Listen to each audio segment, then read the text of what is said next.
Bumiyahe pa City of Pines sa mga kandidata ng 65th Miss Universe kasamang reigning Miss Universe sa si Pia Wurtzbach. Mula sa Baguio City, may ulat on the spot si Nelson Canlas. Nelson?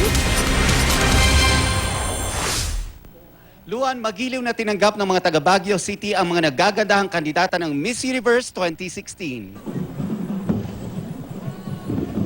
Alas 7 pa lang ng umaga, nagtipon-tipon na ang may 2,500 participants para mag-welcome sa mga VIP, mga Miss Universe 2016 candidates at syempre kay Miss Universe 2015 Pia Alonso Wurtzbach.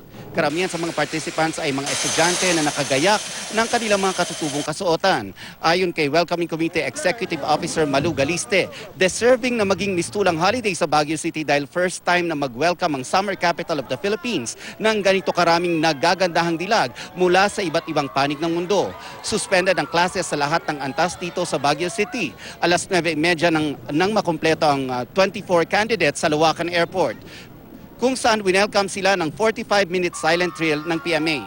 Katatapos lang na parada na nagsimula sa Upper Session Road at nagtapos dito sa Baguio Country Club.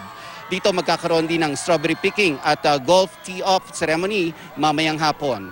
Bandang alas 6 naman ng gabi ay magkakaroon ng formal dinner para i-welcome ng mga taga Baguio ang kanilang mga honored guests. Yan muna ang huling kaganapan dito sa Baguio City. Balik sa iyo, Luan. Maraming salamat, Nelson Canlas.